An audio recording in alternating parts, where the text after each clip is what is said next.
How you doing, Ken? How you doing, Russell? All right. All right, mate. What are you got in background there, Ken? Nothing. Just sitting here in the city. Oh, man, you top. That's International. That's Inter Milan. Oh, go on, lad. Good top, that. I collect tops. I brought a few tops back from holiday, so I should have bought more. I should have brought lots more. So I should have bought Atletico Madrid, New Man United top, Valencia, and International. Good man. Good man. Right then. 2 seconds. Let me just get this sorted here. Here we go. Right then, Ken. Well, where do we start, really? Button Moon. We're off the Button Moon. Follow Mr. Spoon. Button Moon. Button Moon. What do you think, Ken? I can see you're really, really, really. I don't think I've ever seen you as happy, Russell. I'm happy as Larry, kid. I'm happy as Larry, mate, honestly, because everything I said's come true, and you know that it's worth more than any pound note. You know what I mean? When people are ridiculing you, you've seen some of the stuff I get sent. It's pretty horrific, absolutely horrific. There's serious trolls out there, but good luck to them. But look, we're not allowed an opinion, are we? I don't know if you watched that video that's just gone out with Sean. You know, Jeff Stelling today on Talksport put it on Frank Warren about the national anthem. Now, after 10 minutes, that video was took down on Talksport, but I've got it here. So I played it on the last video earlier, and it's like nobody's allowed an opinion anymore in boxing, isn't it? Without them shutting you down. They're just taking press passes off people who won't conform. The media, the YouTubers are all going like that, whispering to people. We don't know what to ask. Everybody's on edge. Is that how it's supposed to be? Hey. Well, it's not how it's supposed to be, but it's the way it is. Have you And heard it, Ken? Have you heard that video? Have you heard it? I'll just play a little bit from it because I'm going to put it on channel this week at some point. Somebody's sending me a 13-minute video. They want to put it on channel. His opinion on boxing, and that goes to anybody. If you want to give your opinion and you want to send me it, get it whacked on here. Let's set about them all. I'm going to play this to you. Here we are. Here we are. Here we are. Right, you ready? I'll just play it for yeah, a minute and let you. This is Agbon Lahore, Villa striker, Jeff Stelling, putting it on Bricktop. Here we go. There's such a combination of great fights. The heavyweight division's never been so lively, and that's basically because of the last year of the involvement of the Saudi Riyadh season. There's no doubt about that. Frank, look, I had a small rant earlier on about the Saudi anthem being played at Wembley, one of the cathedrals of British sport, and a couple of texters have said, you won't mention that to Frank Warren, so let's mention it. Did you expect there to be some criticism about the Saudi anthem being played at Wembley for an all-British title fight? Well, no, not really, because it's a Saudi season at special event, Wembley edition. If it weren't for the fact that we had done it because of the Saudi season, then the fight would have taken place in Riyadh, and they would have played the Saudi anthem in Riyadh, as they've done for every fight, and as they did in LA for the Saudi special event out in LA last month. Look, the Saudi anthem, they were very, very instrumental in making this fight happen with us, and it's a fabulous event. And British anthem was played as it always is, as the last anthem, just before the main fight involving two Brits. Sure, but you would understand that playing the Saudi anthem could be offensive to some people in this country. Why? Because of their human rights record. Well, why are people buying tickets for it, watching it? Because they want to see Daniel Dubois fight AJ. Well, then that's fine. If they're willing to sacrifice their principles to do that, that's up to them. If they're so principled about it, then don't watch the fight. You vote with your feet. Right, I'm not going to play the rest of it because that's going to go on my channel at some point this week, right? They must have thought that things like that are going to get by me. I don't miss a fucking trick. When that ice breaks, I'm underneath it. But before I pass it over to you, Kent, for your opinion, I just want to point out to the people that follow my channel, A few years ago, we all know Eddie Hills got in first, didn't he, at Saudi?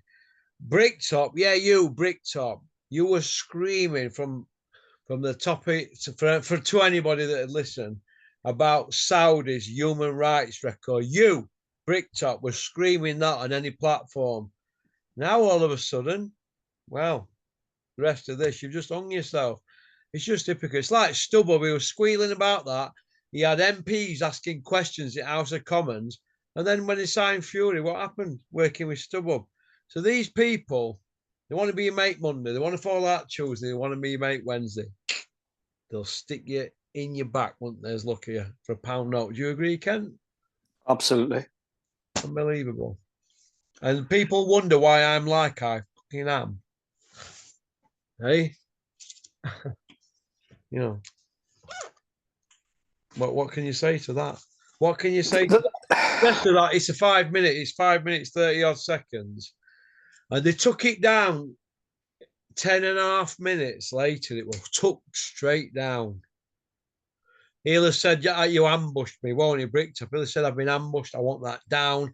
I'm having lawyers on job. Well, it's here, Bricktop. Pop, pop, bang. Unbelievable. Unbelievable.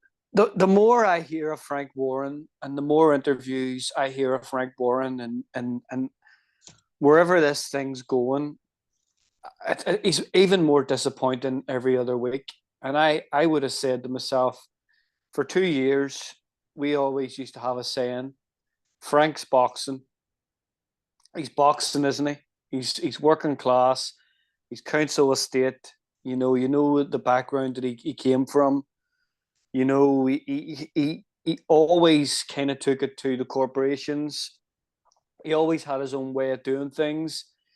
How on earth he survived Box Nation, I don't know. He doesn't how he own kept that boxing to going. be carrying off like this. He doesn't own boxing. Nobody owns boxing, right? Do you know Well- what his legacy is going to be? His legacy and Eddie Hills' legacy. Their legacy is going to be, we sold a boxing to the Saudis. That'll be their legacy in about 5 years, mate. You watch it unfold. It's happening now.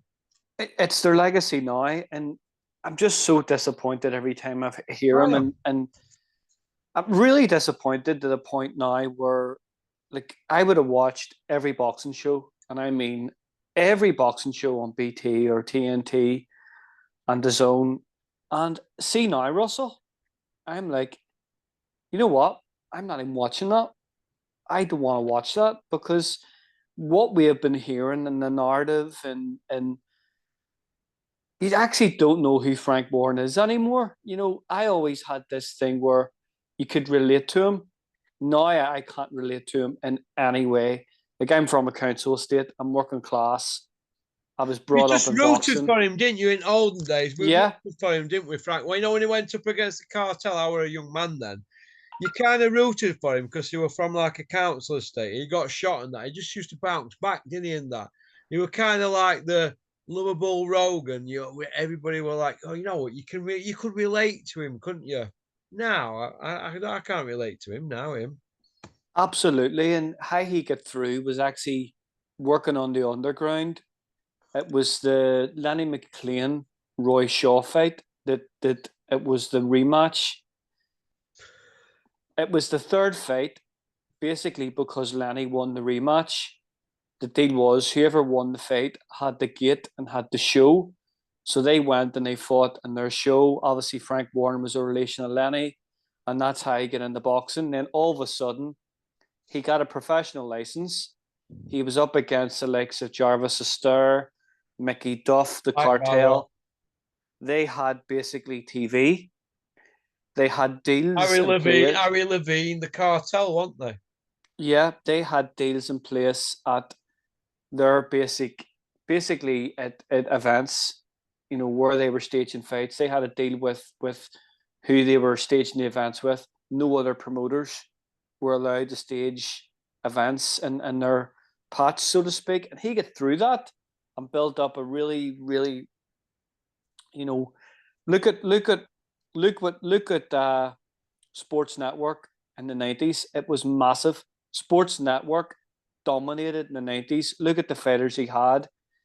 And I always rooted for him. You know, he had Calzaghe, he had Robin Reed, he had Prince Nazim Hamed. You know, the cards that he put on. I remember the Brit Pack, the Full Monty card at Sheffield. Full Monty, that They was were. my birthday, October '97. I went to Sheffield. I remember the Tyson fights as well. He brought Mike Tyson over to the UK. Now, how he got Mike Tyson into the UK at that time, the fight Julius Francis was basically like a miracle. And to be honest with you, see all them great memories I have of sitting down watching all them cards and growing up as a kid and being excited and getting boxing news and going to the end to read who was on them cards. It kind of took it away a wee bit. It's kind of dampened it for me, and I'm really, really disappointed with Frank Warren. And what upsets me the most is this matey pally relationship with Eddie Hearn. Like a year and a half ago, Frank Warren was on trolling Eddie about, well, let's see. Daniel Dubois will knock out AJ and was goading them. Like he was goading everyone. Now, after that fight, he's hardly come out and he's still all apologetic and all friendly and all respectful. And I'm looking at him, I'm like, that's not who you are. That's not what you want to say. And it's just so disappointing. And where I was on Saturday night, it didn't go down too well. Like I wasn't even in the country on Saturday night, but I just think now that what's happening now is, this is my opinion, the way it's worked out now is that this guy's just come in and saying, right, this is the way it's going to be. Yous are going to work for me now. I'm going to be the face of this. Yous can be partners. If you don't like it, fine. I'll just take all your fighters off you and I'll set up my own. And they have basically, they will have to go along with everything. Now, I'm not saying he said that, but it kind of looks that way. You know what? You're on about that old cartel and that. My granddad told me stories about Bruce Woodcock. Obviously, you were a heavyweight boxer from my area, and they used to come to visit him. You know, when they were training, they'd come in. This is in 1940s in a Jag. We're talking then. Do you know what I mean? And everybody on the street had come out, you know, to look at the Jaguar car. You know, Yeah. black thing with big spotlights on front that they were coming to see Bruce. You know, when they were in training camp and that. And they were like superstars then, you know, them promoters back then, because they controlled the sport, didn't they? And he went up against them, Bricktop, and you got to give him credit, man. He's only a young man taking them on. You've got to give him credit. And I just think his credibility's it's gone out a little bit now, because you wouldn't have thought he'd want to be like that. You look at the team he had. You look at the backroom team that Frank Warren had. He had Ernie Fossey. Yeah. He had Danny Mancini. Yeah. And he had his in-house coaches. Now, in-house coaches isn't the new thing. You know, Tony Sims and Ben Davison aren't really what you would call the first in-house coaches. There has been in-house boxing coaches for the late Dean Powell, one of his coaches, wasn't he? Dean Powell. I met Dean Powell in Belfast at the Keen's Hall, and it was Amir Khan. Wasn't he? Nice fella, wasn't he? Lovely guy. It was Amir Khan was fighting in Belfast, and this card then, Russell, was fantastic. Danny Williams was on the card. Eamon McGee fought Takaloo on this card. Takaloo, the WBU champ, won it at one point. I met him, and he was a brilliant guy, fantastic guy. Amir Khan fought on the card as well, and I used to work with a guy who was a professional boxer at the time, and he fought on the card too. We all got tickets, and it was fantastic. Like I was going out with this girl at the time who was a teacher. Like, go on, Ken. Oh God, you never told me that.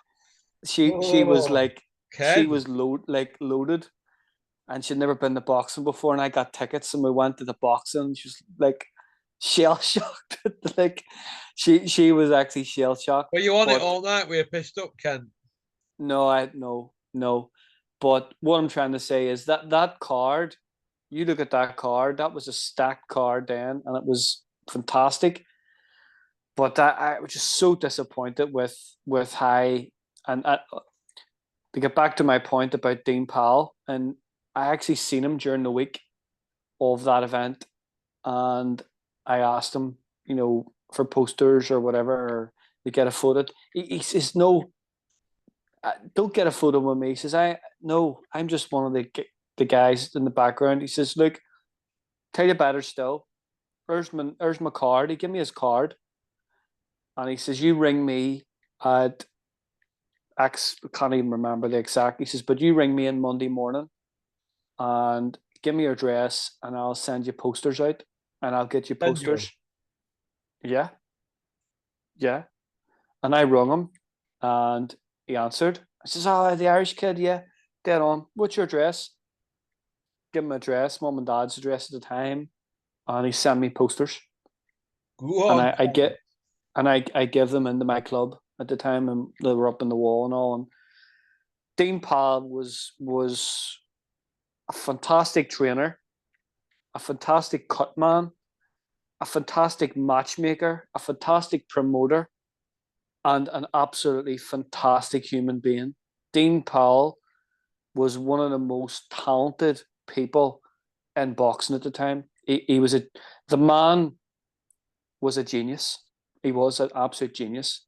Could do it all, couldn't You name me somebody right now in boxing that's got the ability to do that on his level. I know. Okay, right then. We'll power on then. Big Meech got put on button moan. He looked like he was filling his nappy on the way out to the ring. What did you think, Ken? I was saying to I said in the channel last week that I strongly fancied Dubois to stop him. I was right. Yeah. You were right. What I seen at the weekend was a man who was going to the gallows, and you know how I knew he was going to the gallows. Oh. It was the Rocky music. He came out to the Rocky music in Rocky 4. And I'm saying to myself, he needs this to give him a wee bit of something else psychologically to get him up for it. But he looked completely gone. He looked nervous. He looked like he was going. He looked humbled before he got to the ring. And it was the exact same look, Russell. Yeah. The exact same look as he had in the first Usyk fight. His body language was the exact same. And I was telling my friend Trevor, we were sitting and he was doing a couple of bets all night. And we were kind of like doing a bet in one fight. And then the winnings in the next bet, we were putting it on to the next, a couple of pound. And I said to him, look, put your money on Dubois to win by stoppage. He says, no, he didn't do it.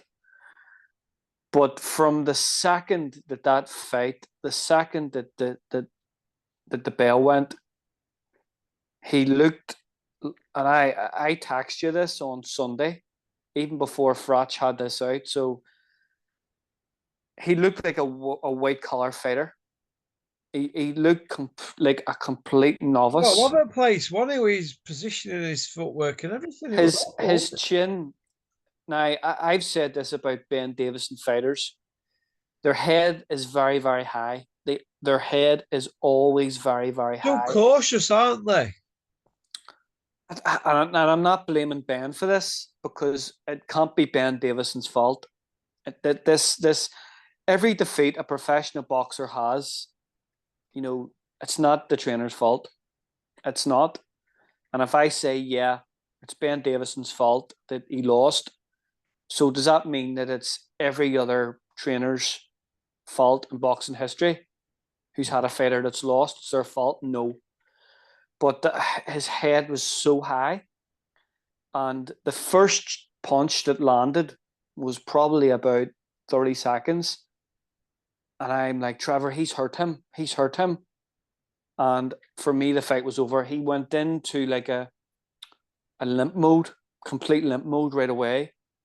His technique was dreadful. Now, this is a guy who spent most of his amateur career in EIS.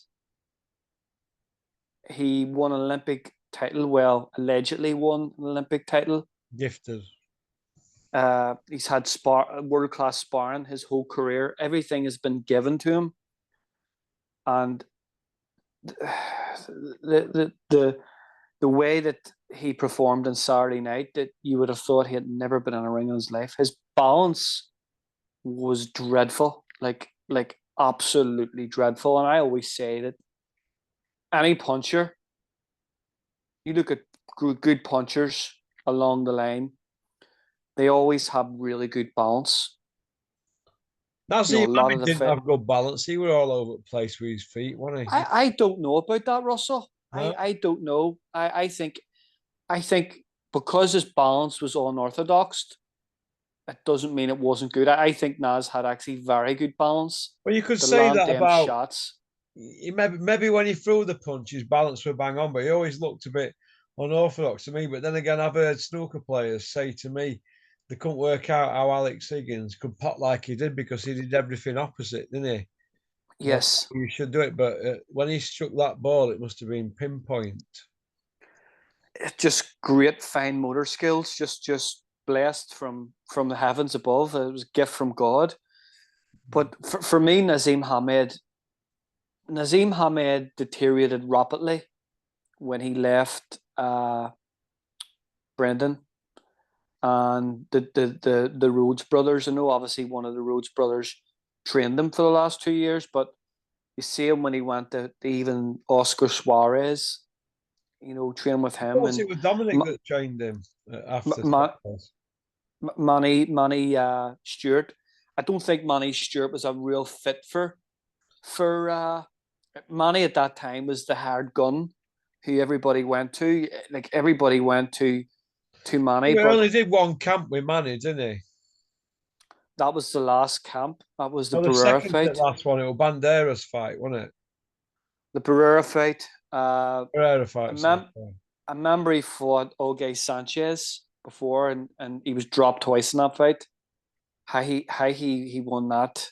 So Naz's last fight with Barrera, is that what you're saying? So I thought he had one more for IBO. No, it was Manuel Cavo after it, the European champion. Yeah. So that was a great card in Manchester. But getting back to Joshua then, Kent. Getting back to Joshua, he had no job. Yeah. He had no balance. His posture was dreadful. Nervous before he went out to ring, did you think, Kent? He had the same body language as the two Usyk fights. He was going in humbled. And it was just every time that Dubois landed anything, his punch resistance was absolutely gone. It was terrifying. It was actually scary how easy he was to hit and how susceptible to power shots he was. And some of them shots were actually coffin shots. They weren't actually food-blooded shots. And he still couldn't cope with them. He was still gone. And I wasn't surprised. I just wasn't surprised. And everyone was going on about he looked great against Otto Wallin, which Otto Wallin's body looked like wet toilet paper. And in that fight, he looked like he hadn't trained in 6 months. And the performance against Francis Ngannou is the performance you would expect a top 50 or a top 100 heavyweight to do against Francis Ngannou. Like that's what you expected. You know what? AJ actually looked like what Francis Ngannou looked like against him on Saturday night. Okay. Fury fight with AJ, is that dead and buried? It's Russell. It's impossible. And I'm very coy when I'm watching the fight, and I watched Bricktop. Fury was sitting, and Addy and Turkey, whatever you call them, Triple was T. was beside Bricktop, and you could just sense, like, you could hear a pin drop. You literally could. I could feel the tension. I could feel them say, you know what, Daniel Dubois has actually cost us billions, like billions. That fight would have actually sold in America, where Dubois and AJ was more a UK fight. That wouldn't sell in America. So what we've got now is a guy who basically has a part of the marbles that doesn't sell in America. So they're actually going to have to brand him in America now for him to sell. So Oh, what do Dubois. they do?